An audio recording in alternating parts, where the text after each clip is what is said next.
Hey guys, welcome back to the Motor Madhouse. Back for another episode. My name is Mike, joined by my good buddy Steve. How you doing? Hey, pretty good.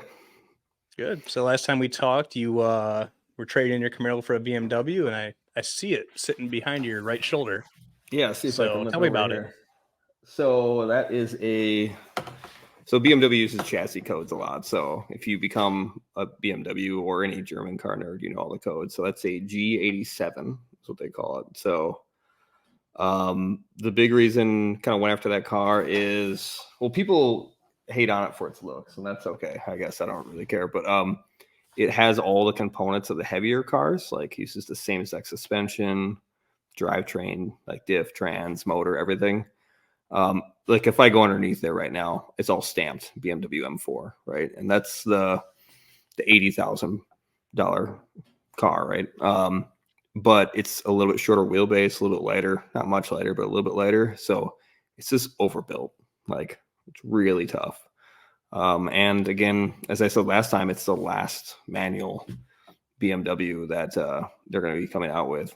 So had to pick it up, right? So we were kind of chatting about it a little before. It's a quick car. And I've been reading a little bit more about tunes now and E85 tunes, stuff like that. And people are just doing tunes, downpipe, and E85, and they're 760 horse, right? So Not bad. I don't know if I'm going to go that far with it. I'm probably just going to try to lay down times at Joliet, but so we'll see. At the Autobahn racetrack there. So, but yeah, There you go. it should be a fun little car. And then underneath is my wife's car. That's her. She said I couldn't have a fun car unless she did. So that has the B58, which is in the Supra, the new Supra motor. So Nice. It's a nice little his hers package you got there stacked yeah, behind you. yeah. Her plate is actually like says wife on it basically. So I just have to call herself out. Yeah, But I yeah, don't think we even talked last episode. We even talked about the project I have over to my left over here. You can't see on camera, the but Galaxy or yeah, car you actually went with to pick up with me, maybe 3 months ago now? yeah. All cars, but I always been a GM guy, but something about this one just really grabbed me.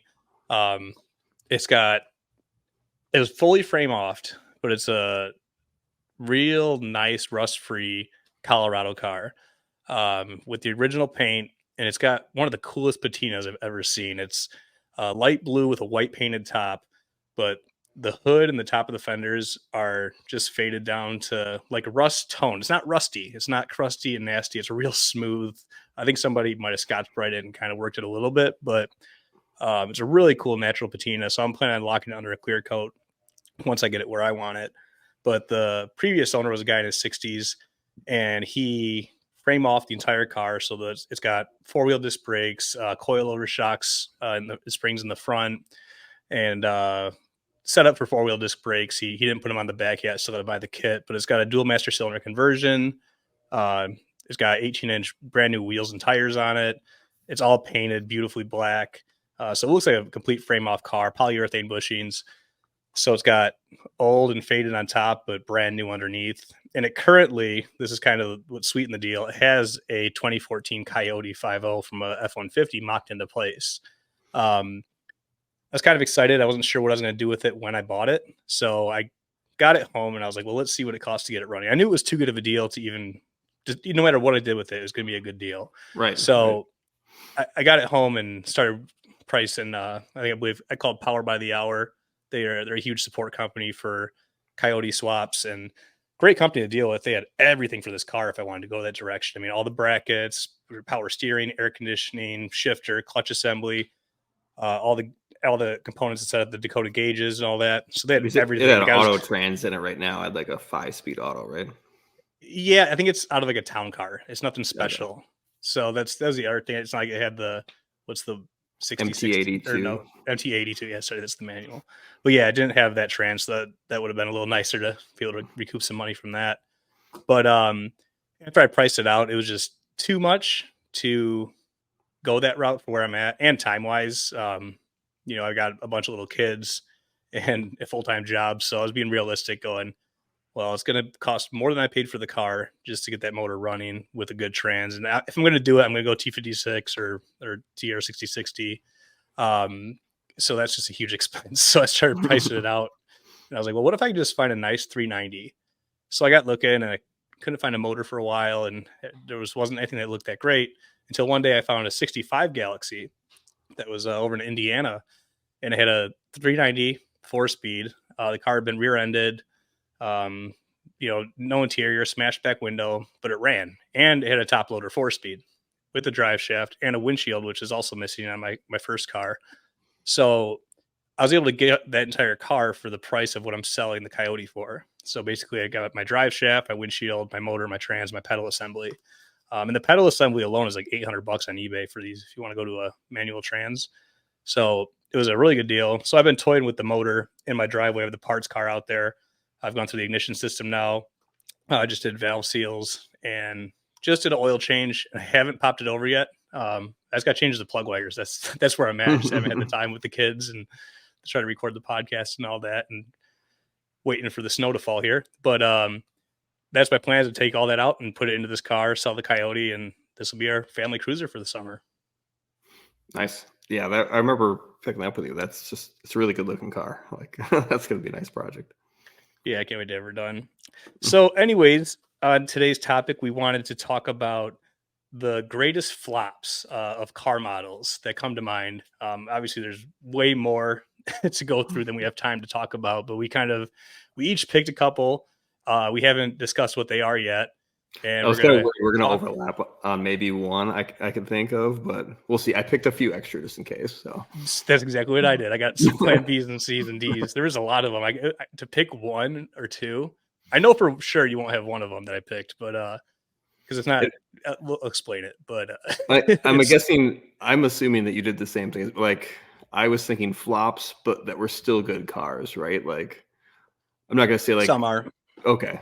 I was going to say like the Ford Pinto, which wasn't technically a flop. They sold a ton of those, but you know what I mean? Like also want to kind of be like, that was kind of a decent car actually, right? Like, yeah, nobody wants to hear about how the Chevy Chevette was a bad car. Right. Exactly. So why don't we alternate? You go first, explain what you picked. I got the screen share set up, so I don't know if you can do it on your end, or you just, when you say the name, I'll type it in and pull it up. I can say it. So I'm trying to see which one I want to start with. Again, I thought about this a lot of different ways, and maybe I might throw a couple in here as honorable mentions later. But the big one that came to mind for me is now again, I'm going to say that maybe I thought about this differently, but the Chevy SS sedan. Okay. And I'm saying that because it was a sales flop. It was a great car, but I mean, and I'm going to always probably lean on Chevys a lot here because I think Chevy does such a good job at making a chassis, and they make such good motors, but then they somehow just don't do the exterior the way they need to do, right? Right. So Chevy SS was essentially kind of the continuation of the Pontiac G8, right? So, and we got in the form of a police car as well. So I think your dad actually has one, right? The Caprice. Yeah, the Caprice PPV. Yeah, which is a little bit longer wheelbase, but I think it's got the LS3 in it. You could get it with a manual trans or an auto. Now, it's not a great auto, if I remember correctly. I think it's the 6L80. But yeah, T56 otherwise. Or, yeah, T56. But out the door, 44,000. I think they look okay. But fun fact about these things is Chevy never made a single advertisement for this car ever. They never marketed it. And it's the SS. Like they're using their nameplate for all their popular cars, and it should have been the coolest thing ever. But it looked a little bit too much like the Impala, right? Have you ever driven one? No, I've owned a G8 GT that was supercharged. That was 604 wheel horse, so that was very similar automatic trans. My dad has my mom actually has a Caprice PPV, which is a similar car with just a 6-liter, not quite the LS3. But I've never been inside one of these, but I imagine it's just a better version of those two. Yeah, so the last year, the Caprice, I think, for the cop car actually used the door panels and stuff from this car. So that's like the one to get. I can never remember the years. I think 20, 2017. But yeah, they made this car for a few years. They sold like 4,000 of them a year in the US here. And I've driven 2 of them now. My buddy had an automatic, and then he sold it and came back a few years and got a manual of that blue that you're showing there. Okay. And the interesting thing is, again, big BMW guy, you're going to hear that a lot, right? The E39 M5 is like God's gift to sedans for BMW, right? Everybody loved that thing. And the Chevy SS is like within an inch of every measurement, right? Same wheelbase, same width, same body length, height. Horsepower figures are even like similar. And it's one of my favorite driving cars that I've ever driven. Like, I had my Camaro at the time, and I drove this, and this is definitely slower, but man, just to get up around town, sounds awesome, really comfy. You can get the rear end out if you want, but nobody suspects it. And I actually liked it better than the CTSVs. Would be my opinion. It just was a little bit more fun, I guess is the best way I could put it. But yeah, I definitely agree. I like things that you don't see quite as often. Like I love CTSVs. I've had a couple first gens, but you still see them fairly often. I have probably seen less than 10 of these things in person, the Chevy SSs. The first time I saw one, I was at a Cardominium show where it's basically like airport hangars full of cars for like very wealthy people where they store them. It was out right. in Naperville, Illinois, which is a very affluent area. And I think it was the year they were new. It's quite a while ago. And I saw the one in that real vibrant green color. And I was just like, what is this? Like, that's not a G8. I was like, well, I've never heard of this. And I think you were the one who told me years later they never advertised it. Yeah. I mean, I'm fairly in the know. I don't watch modern cars, like, reviews and all that super close, but usually I know when something cool is coming out. Like, it gets around pretty fast. But this thing just kind of snuck onto the scene. Yeah. So, and the problem with this, my buddy who has one, is the OEM parts to get them, it's impossible, right? So I think, like, I'm trying to remember the common part. I think it's the windshield wiper cowl cracks, right? Just can't get them, right? So people are just storing right parts whenever that one crashes. They just grab the pieces up, and they're not quite the same as the Capri, so they're not quite the same as the Holden, right? That it's kind of somewhat based off of. So some of those are really tough. So the big thing that people are getting into is like 3D printing some of these custom pieces. But Wow. Again, I think it was such a cool car. If it would have been a little bit more aggressive and they would have advertised it, I think it could have done well and actually like been put up against the M5 right at the time. And then the CTSV existed, but that's probably was like a 60,000, 65,000 car at the time. I mean, this was significantly cheaper. But all of our enthusiasts that wanted the V8 manual sedans didn't buy them, right? And I'm in that group apparently. I should have bought one, but I did not. So, well, that's a good choice. Yeah, that was the one I was worried about you maybe picking. So I wasn't sure. You got real close. You're gonna find out. Okay, then I know what you're thinking. Then for my pick, I just got to add one letter to yours.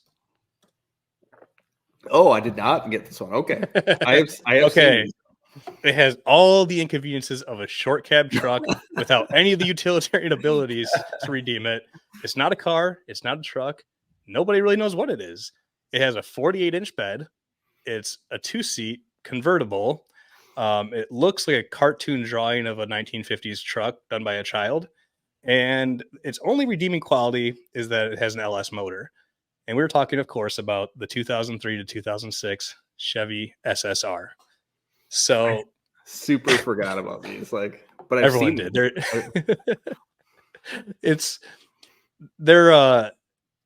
I don't know how this really made it to production. It looks like a concept car that was just a bad idea from the get-go. As I did some more research, turns out it weighs 4,760 pounds, has a towing capacity of 2,500 pounds. They're only available in 2-wheel drive, and it's essentially a short cab truck that can't really be used as a truck because it can't really tow or haul anything. And it wasn't even that fast. It was available with an LS2 6-liter in the 05, 06 years, but even then, with the weight, it only had a 0 to 60 in 5.8 seconds. So it never really made it into the performance car category, and it wasn't really a truck. It's just fascinating that this thing was produced. And they only made 24,000 units from 2003 to '06 and never sold more than 9,000 in one single year. That's still more in the SS sedan, which is crazy. That's That is more of crazy. those got sold.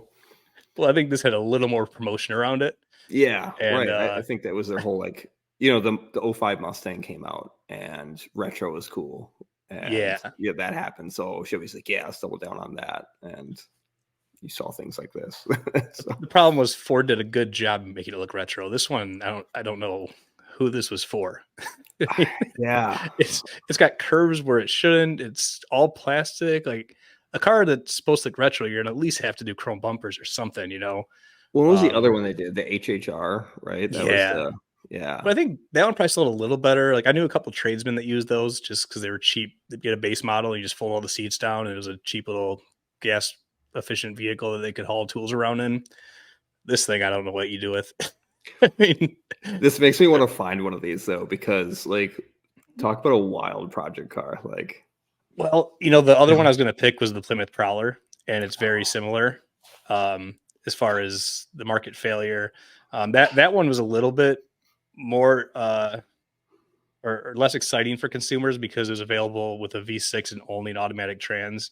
These were only autos too, but and they and I sold think it all looked the like a PT vintage roadster. Cruisers. They sold all those PT Cruisers because of the Prowler, basically, right? Like Yeah, yeah. I remember. I wanted to talk about the Prowler a little bit because I remember the first time I ever saw one was 1998 at Wrigley Field. We skipped school and my whole family went to a Cubs game, and it was Sammy Sosa Day. If you remember Sammy Sosa, the great home run champion against Mark McGwire. So they presented him with a Plymouth Prowler and they drove it out into right field. And it was the first time I saw one, and I was always in the car, so I was like, I want to like that thing, but there's something odd about it. I don't know. It's too over the top. The proportions are weird. It's all plastic looking, and then you find out it's V6. It's not a V8. It's not even. It's like 215 horsepower or something. oh yeah. But the thing, to your point, kind of like the SSR, the Chevy SS, the Chevy SSR, and the Prowler, not a bad car to invest in. They are holding value very well. These things are still high teens, low 20s for a decent one. Prowlers are 20 to, if you find one with 1,000 miles, they're like 40 grand. So when the SS sedans are whatever their window sticker was, right? Like those things never depreciated. Yeah. So as much as a commercial failure as they were, if you find one that's a good deal, pick it up and toss it in the corner of your garage for a decade and see what happens. Yeah, that's a good one. I didn't think about that thing at all. Like, well, at the time though, what was they were also making the Silverado SS, right? Yeah, so that's kind right. of a weird move on their part in a way. I mean, it was a different market for sure, but like in the Lightning, I think second gen was still maybe being made, so like they weren't really competing with those trucks, but I don't know what they were doing, right? Like, yeah, I saw one of these when I was in high school, and it had to be about a year after they produced. I think it was my junior year. So after they stopped making them, but one of the gym teachers, he's like this big, built bodybuilder guy that's probably in his early 50s, but just lifts a lot. And it was his son-in-law's car, and he drove it to school one day, and he pulled out when we were all at gym class or recess, and he was like revving it up, acting like he was so cool. And he looked like Bowser in this thing with his head above it, sticking out of the windshield. And I was just like, there's nothing cool about what you're doing right now. I never want to be that guy. It was very, very cringe. But except I knew it had an LS2 in it, so I was like, well, that's pretty sweet. It sounds nice. Yeah. I don't know if they had a manual option on that either. I don't believe so. I think it was basically a two-wheel drive truck. I mean, the weight wasn't far off of a 1500 short cab. Only they weren't four-wheel drive, and they couldn't. I mean, a Roadmaster station wagon can tow twice as much as it. So it was just very. I don't know. It doesn't check any boxes for any practical use. Yeah. Yeah. I'm just trying to imagine the buyer of this, right? Like, so I mean, this is what happens when the Camaro is not produced for like however years it was out. Like, I don't know. We'll try an SSR maybe. Yeah. So, all right. What do you got next, Steve? So I'll say honorable mention. We don't have to bring it up, but like a way I was thinking about going to this too is I thought about the new Chevy Blazer and the fact that it was a complete flop. And that they should have went the way of the Ford Bronco, right? Because Ford did that, and that thing's selling like hotcakes, and the new Chevy Blazer is an Equinox, right? Like, so as much as I love Chevy, I don't feel like they always get all the pieces together. Like they don't quite get everything. They get like a couple things great, and it seems like looks like building a car that actually looks the way they need it to. But the one I'll get off of Chevys. I decided I'd go something completely different, and one that you might not know much about is the Volkswagen Phaeton. So it's PHA. Yep. It's an early 90s car, right? I think early Oh, 2000s. no. Okay, Yep. okay. I was thinking of something else. So weird move on their part, right? Volkswagen has Audi as a brand. I don't know at the time if they owned much else because now Volkswagen owns Porsche and Lamborghini and all those.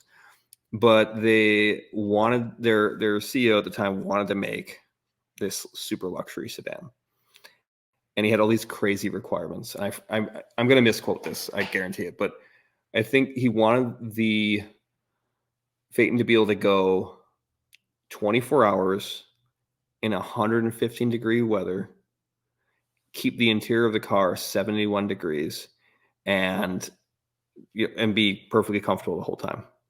And he also wanted the air conditioning to not have any vents that were visible or like that you would feel the air hitting you. So like, again, just weird requirements. And they did it. They did all these things. So they made this car, this super luxury car, to rival all luxury cars. And they had a W12 motor in it. Just, different V10 diesel was offered. And they put underneath the Volkswagen name, right? Like, so you could just imagine the kind of people that are going to go buy would be the customer for this.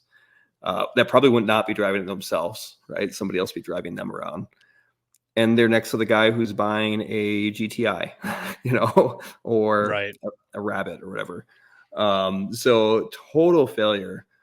Awesome car in the used market if you want to buy some weird, like super luxury car that drives like a tank that will probably cost you $1 million to fix the motor, but just a total failure. Like, I forgot what the project cost them, but it was billions of dollars, right, to develop this car because they had nothing to pull this from. They kind of just started out of nothing. I mean, they might have used A8 or something like that, the Audi A8 as a base, but still, like, they really pushed all these boundaries and just total sales failure. It's just awful. So figured to go a completely different direction than Chevy for sure.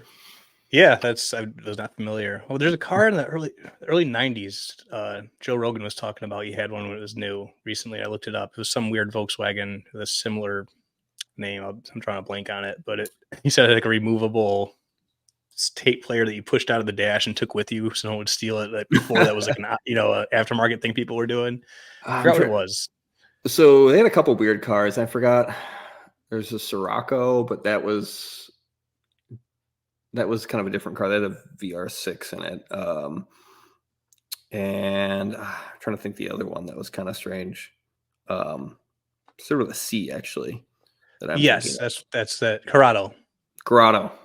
That's the one you had. Yeah, that goofy thing. Yeah.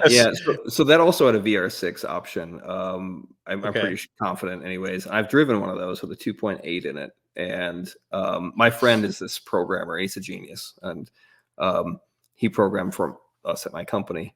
And he reprogrammed his own control system for the whole car. So he got like a processor and an LCD screen, and he made and it controlled his car too. So he could pull up metrics of his car. But yeah, that was a weird car, and like it had all this. He had cams in it and all this stuff, and I mean, it was significantly slower than my BMW, like way slower. And the motor's in there wrong, right? Like that's the biggest problem with it. So it's front wheel drive, but yeah. I will say I don't hate how it looks. So that first blue one, I think kind of looks. No. Yeah, that's LS swap car for sure. Yeah. Yeah, I've seen like a lot of the Nissan 300ZXs. I've seen people are LS swapping too now because those were kind of another market failure with engine problems and whatnot. But very cool looking and futuristic and good platform still to build something off of. So Yep. there's a lot of those with the foreign cars. So for my last one, this is completely other direction. It's in the General Motors family. This one, it's not so much as a failure as the other ones. Like the company didn't misread the room. I think this was an intentional. They didn't care what it cost. It was a giant flex to the rest of the world to show what America was capable of. But it's just one of the most astonishing cars ever made. Um, and I'm not sure you're gonna be familiar with these, so I'll give you a little history lesson. It's the 1957 and 58 Cadillac Eldorado Brougham. So this was the car to have if you were a wealthy individual in the late 1950s. Like J.P. Wrigley, Frank Sinatra, anybody who was a top 1%er at that time. This was the car to have. So it featured all kinds of crazy options. Like for instance, it had a stainless steel roof. It had suicide doors with a pillarless four doors. So there's actually in between the two doors, there's a support beam, but it's completely pillarless, four door with suicide rear doors. And the options on this thing were years, decades ahead of their time. It had not only self leveling air ride suspension, it had dual memory seats that were completely mechanical. It had a power trunk that not only released but lifted all the way up and closed itself. Wow. Yeah, it had air conditioning, power windows, it's stuff that would be pretty common in a few years.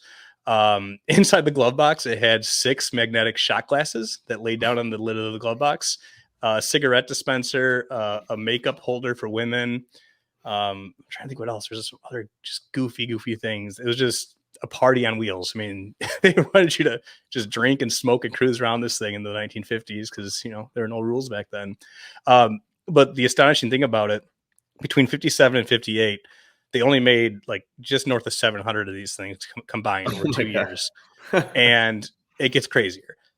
The retail price on this car was over $13,000, which is about 10x. So it's about $130,000 in today's money, which that's not unheard of. There's cars that cost that Yeah, the in the luxury Blackwing's that world. now, right? Like, Yeah, but the problem is it was Cadillac lost $10,000 on every single unit. oh, They cost $23,000 to make. They lost a combined $7 million in 1957-58 money just to make this car to show the rest of the world what they could do. And I think they went into it knowing they weren't going to sell these things for a profit.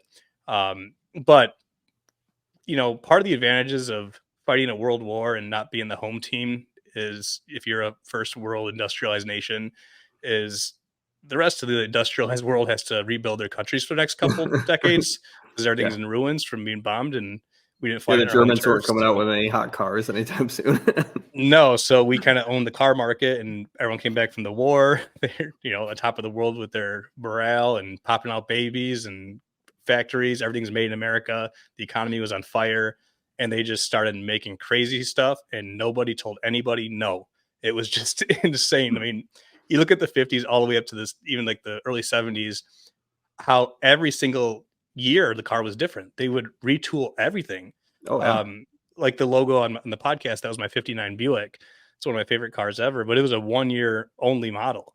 And a lot of cars were like that. And a 1960 Buick doesn't look that much different. Like if our wives saw it, they'd be like, okay, yeah, the headlights are flat on one, they're pointed on the other, but it looks like the same car. But there's so many minor differences that not one body panel interchanges. The dash doesn't change. No interior parts overlap. Even the frame is different. It's a perimeter frame on 59. It's X frame on 60. And they went through all that retooling for one production year. And every year they were doing this, just new stamps for every fender, new stamps for every quarter, body molds. The only thing that interchanges from 59 to 60 is the glass and the driveline components. It's absolutely insane how much money they're putting into each project. I always say that's so wild because that's like kind of the era my dad's from. Like, so he was, I think when he would have been born. He's 83 right now. I'm just not going to do that math. But anyways, so he can see a truck and it will be parked. It's like, oh, that's a 53 Chevy truck. I'm like, how do you know that's a 53 exactly? Like, and just it's this one minor thing that he can pick up on, but yet he can't remember our neighbor's name, right? Like, it's just crazy. But like, yeah, all the differences in those models is wild.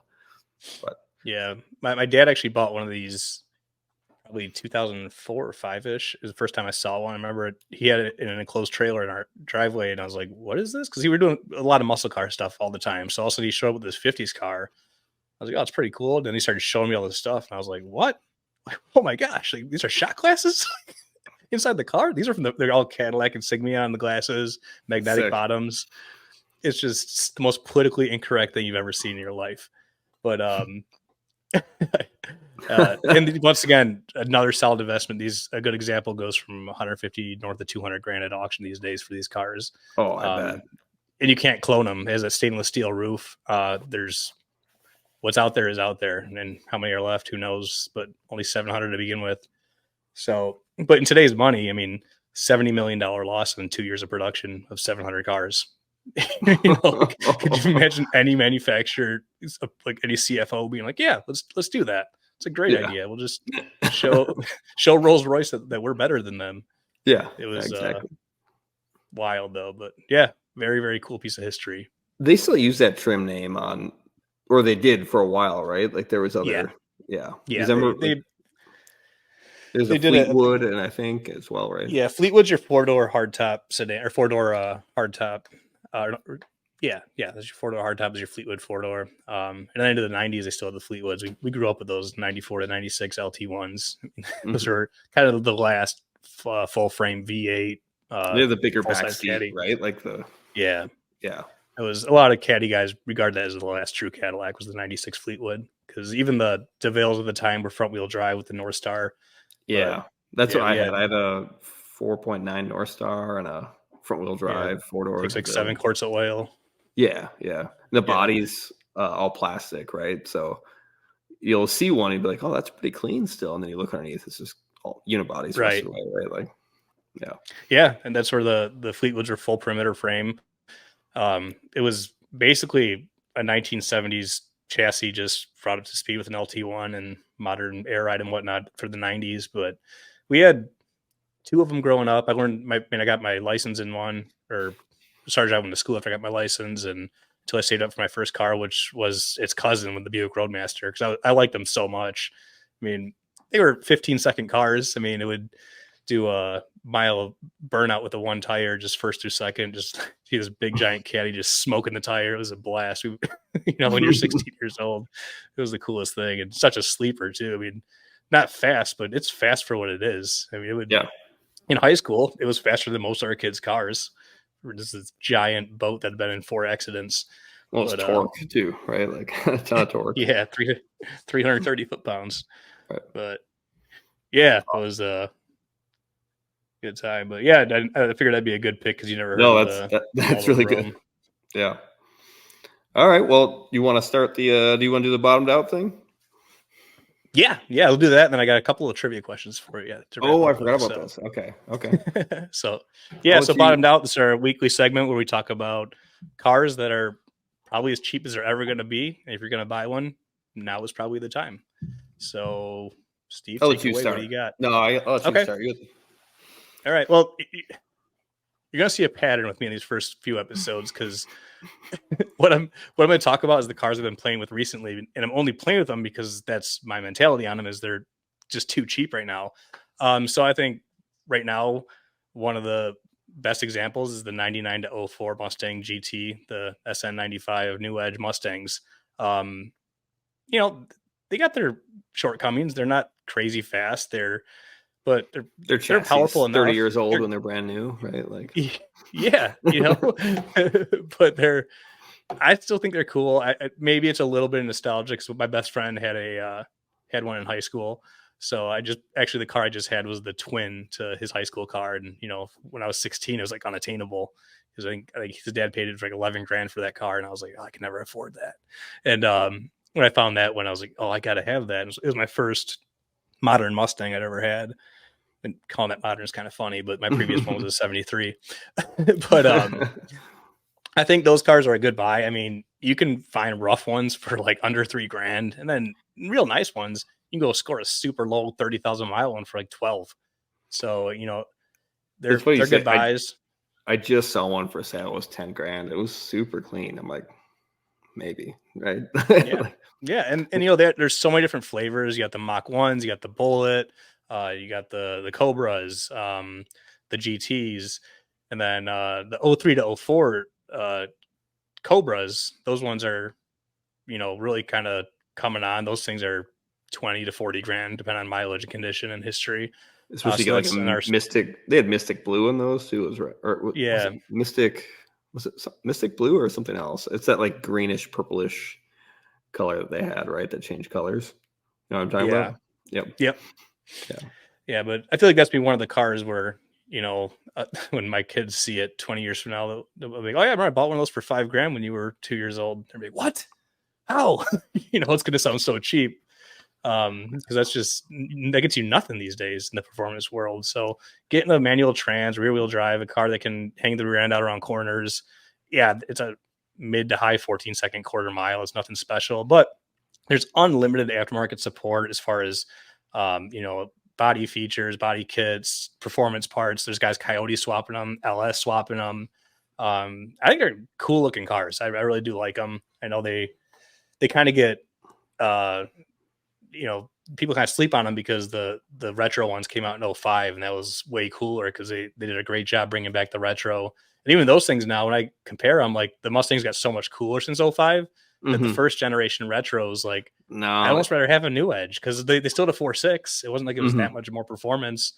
And if I want a retro one, I'd buy like a Coyote or something. Well, and they had the Coyote in the retro one in the S197, I think, in 2011 to 2013, right? So you could get those ones with the Coyote, but yeah, in that new Edge, if you get those like a nice wide rear tire on them, a little bit of drop, like they look so good. Like Mm-hmm. I'm with you. And actually, I didn't even think about how cheap those have gotten. Like the other thing with them is everybody modded them out or crashed them into a tree or a crowd of Yeah. people, right? Like Yeah. so Typical like Mustang fashion. there aren't many of them actually clean still. So that's a really good one. I think I have to buy a shop. I just need to get some storage area and start putting these cars away, keeping them safe. Yeah, it's crazy how much money I would make if I had money.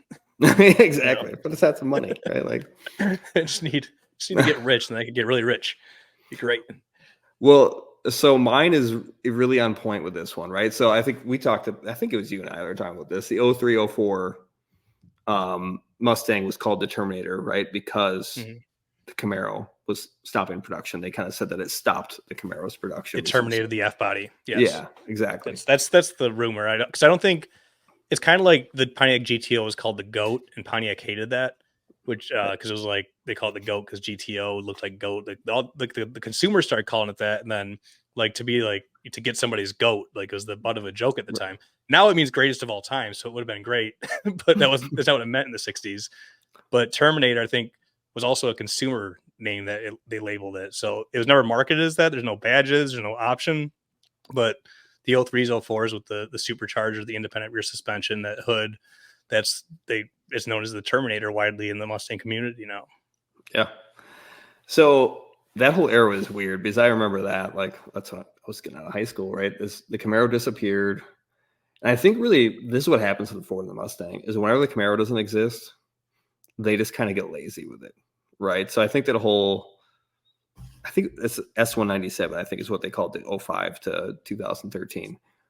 I don't like that car. I think they were just lazy. It's like, well, who we have to compete against, right? You think about it, the Camaro came out, Coyote motor came out a year later, right? They had to push things. And obviously they were developing that motor for a while, but still. But what I think about is in that era that my car is the Pontiac GTO, as you said. The fifth gen one, right? 04 to 2006. Yep. They started with the LS1 in 04, and 2005, 2006, they had the LS2. They kind of added the little hood vents on there. Well, they aren't the prettiest thing, and I know they kind of look like a Cavalier or a Sunfire, I guess, of that era.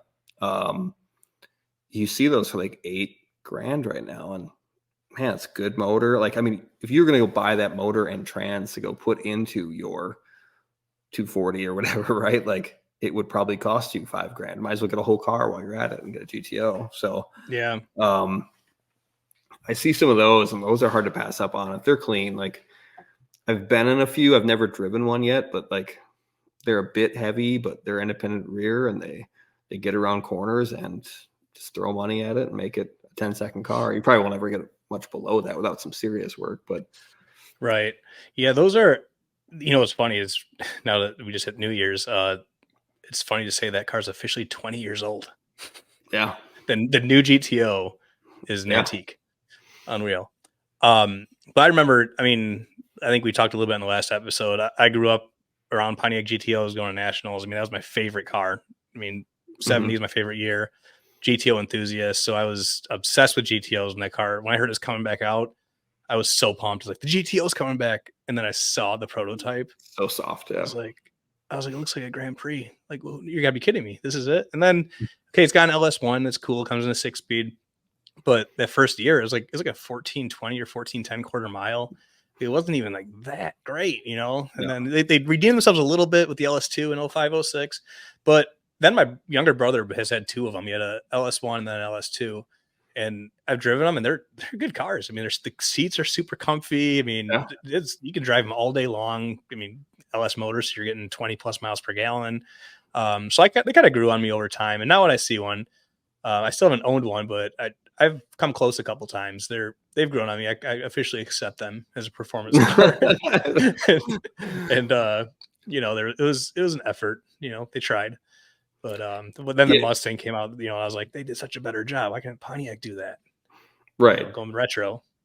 Yeah, I agree. I think that finished it off when they like kind of got that retro down really well. But I would still own one. And again, maybe it would be sitting right next to my new Edge Mustang, Mach 1 or whatever, right? But I think if I had those sitting in my garage, I'd probably drive the GTO more. Yeah. I think it was just a better driving car from what I've read about it. But again, I don't know if that I could see it being forgotten, and maybe like some obscure person really wants one, like some like 20 years from now. But I think you're right. I think the Mustang will probably do better for a while because it's always going to be the Mustang. People remember it, but I don't think that GTO is ever going to be less than an $8,000 car. Like no. And just anecdotally speaking about that Mustang, that I've only had just the one I had last spring that I sold. It was a completely original car, 160,000 miles, but it was super clean and had 100% stock. I mean, exhaust, which is like unheard of on Mustangs. They all got straight pipes. They all got loudmouth pipes. And the guy who bought it actually flew out from North Dakota for him and his son to drive home as a project. So they flew out here, and we're in Illinois, and they drove it all the way home. And he called me. He goes, "You have no idea how hard it is to find a stock one." He goes, "We've been hunting and hunting and hunting." He goes, "We're willing to fly and drive it home because they're all just so modified and hot rodded. Kids get a hold of them."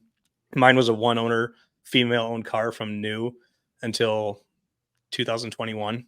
So it was kind of a, needle in a haystack to find one like that. But I couldn't believe how easy it was to sell. So that kind of shows if you find a clean example, just hold on to it, because somebody's going to be nostalgic down the line. And they're going to want a nice stock, dependable car, not some hot rod that's been, ridden hard to put away wet. Oh, for sure. For sure. Cool. Okay. Well, Steve, before we go, I got a couple trivia questions I want to rapid fire at you and see how many you can get. Some I kind of curtailed to you. Some are going to stump you, but we'll see. So, number one, how many cubic inches was the first small block Chevy? Oh, geez. Oh, was it I'm not going to be nearly as good at this. 289. I don't know. You're not too far off. You're in the twos. 265. 265. Yeah, it was late 54, early 55. Came out with that motor. I knew it was 200. I couldn't remember the exact number. Yep. Yeah, then they went to the 327 and the 307, then the 350 ultimately. But all right, so here's one that you should get. Which company uses the catchphrase "the ultimate driving machine"? Well, okay, BMW. Yeah. I don't know if they still do, but yeah, they did. Yeah. This one's a little, might be a little out of your wheelhouse, but I gave you a hint that should help. Which Mopar muscle car was introduced in 1968 to compete with the Pontiac GTO? Hint: they needed copyright approval from the Warner Brothers for the name. Oh, Think. gosh, why can't I get it's like you made this so easy that I can't say it out loud. It's Me. yeah, the Roadrunner. There you Yeah, go. Plymouth yeah. Roadrunner, which was the car of the year in 1969 by outselling the GTO. So they succeeded. Okay, next one we already talked about, which 2 years of the Mustang Cobra was referred to as the Terminator, but we already covered that. Okay, here's a fun one that we kind of touched on but didn't say. What model year was the Chevrolet Corvette the only LS powered performance car available from General Motors? Ooh, would that be 1997? No, you're looking at You me. are technically. You're right. I wrote the question wrong. You're right because the F body still had the LT one, so that's one of them. There are two. 2000, 2003. The F body was out of production. The GTO didn't come into Yeah, 04. I didn't think about So that. I was thinking about when the C5 yeah, started and it had it, right? yeah. See, I was so focused on car production ending and starting, I forgot that Camaro was a year behind with the motor change. So I could have phrased that differently. But very unique year, 03 for GM. Corvette was the only performance car you could buy, unless you consider the SSR a performance car, which Well, I still don't think they knew like what they had with the LS motor. Nobody was like people knew that they're okay, but like nobody was really swapping those things yet and building the LS, right? yeah. Well, I'm going to give you that one because you were right. I wasn't wrong. Yeah. Poor questioning. This one's you probably won't get, but it's a little fun fact you're going to like to learn. So Henry Ford was kicked out of his first car company called the Henry Ford Company in 1902 by the board of directors before starting Ford Motor Company. What was the Henry Ford Company renamed under the new CEO? Hint: it was named after the founder of Detroit. I don't know who the founder of Detroit is, so that doesn't help me. But for some reason, I thought it was another one of the big three, right? Like, was it Chrysler that took over? I don't remember. I guess You're close. You got the C at the C. It's Cadillac. Cadillac. Okay, So Henry Ford indirectly founded Cadillac. So he, that's what I knew. It was something like that. Like he indirectly basically got one of his competitors started, right? yeah. So basically, he got a bunch of investors together. He had a prototype car. They said, "Let's do it," and the investors wanted to mass produce.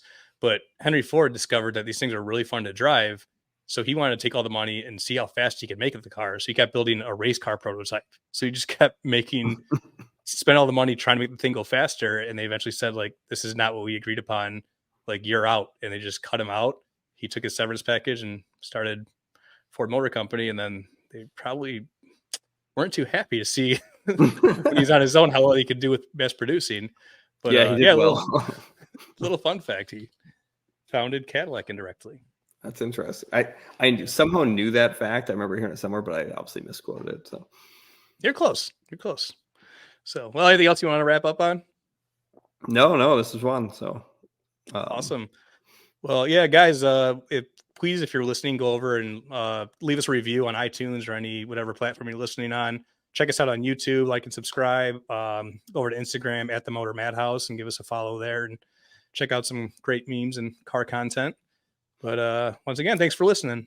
I'd say also add in any cars that you think were flops, right? That maybe Yeah. Leave it as a comment if there's something that you think was better. If you can think of a larger money loss than the El Brougham. I mean, I don't know much about foreign cars. Maybe Mercedes or Rolls Royce did something like this in that era, but I'd like to learn about it. So leave a comment and let us know which cars you think were market failures. So, all right, peace. Bye.